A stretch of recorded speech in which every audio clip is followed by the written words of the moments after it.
Hello students, hope you all are fine.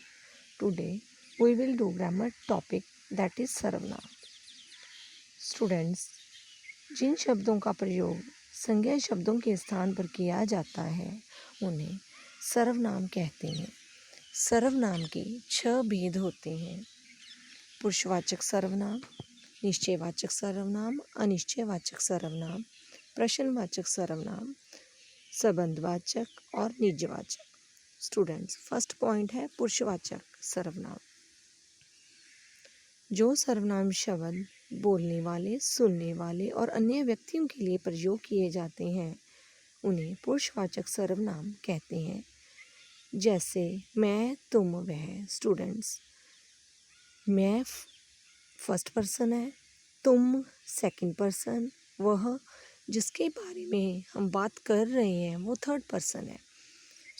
मैं मतलब जो बोल रहा है, जो मेरे सामने खड़ा है वो तुम है, वो सेकंड पर्सन है.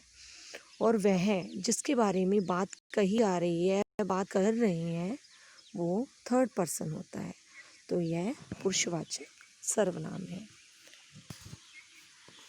नेक्स्ट पॉइंट है निश्चयवाचक सर्वनाम. जिन सर्वनाम शब्दों से किसी पास या दूर की वस्तु का निश्चयपूर्वक बोध हो, जब हमें किसी चीज़ की श्योरिटी होती है.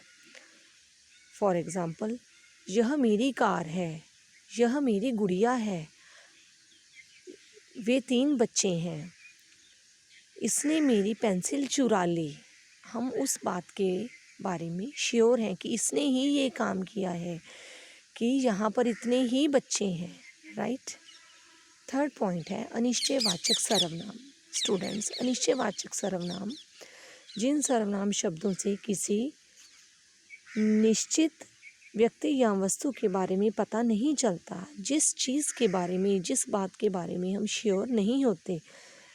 जैसे कोई बाहर खड़ा है, मुझे कुछ पेंसिलें ही चाहिए, कितनी चाहिए हमें पता नहीं ना, किसी ने मेरी पेंसिल चुरा ली है. अब हमें क्या पता किसने चुराई है, तो हम उस बात के बारे में, उस चीज़ के बारे में श्योर नहीं हैं.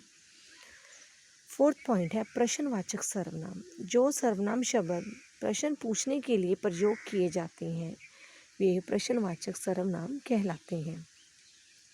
जैसे बाहर कौन खड़ा है, तुम कौन हो, क्या तुम यह जानते हो, तुमने ये काम कैसे किया, जब हम किसी से क्वेश्चन पूछते हैं. फिफ्थ पॉइंट है संबंधवाचक सर्वनाम. वे सर्वनाम शब्द जो उन 2 वाक्य खंडों को जोड़ते हैं जिनका आपस में कोई ना संबंध हो, उन्हें संबंधवाचक सर्वनाम कहते हैं. जैसे जो करेगा सो भरेगा, 2 आपस में रिलेट हो गए ना वर्ड्स. जैसी करनी वैसी भरनी, जैसे को तैसा, ये संबंधवाचक सर्वनाम है. लास्ट पॉइंट है निजवाचक सर्वनाम. जिन सर्वनाम शब्दों का प्रयोग काम करने वाला, मतलब जो काम करने वाले को हम यहाँ पर कर्ता कहते हैं, अपने लिए करता है. जैसे आप अपना काम करते हो तो आप क्या कहोगे, मैं अपना काम खुद करता हूँ, मैं खुद यह काम करता हूँ, तो मैं अपना काम ये अपने आप कर लूँगा. तो वह निजवाचक सर्वनाम है, वह वर्ड हम अपने लिए यूज़ करते हैं, तो यह निजवाचक सर्वनाम है. Students, I hope this topic is clear to all. Do book exercise in your grammar books. Thank you. Have a nice day.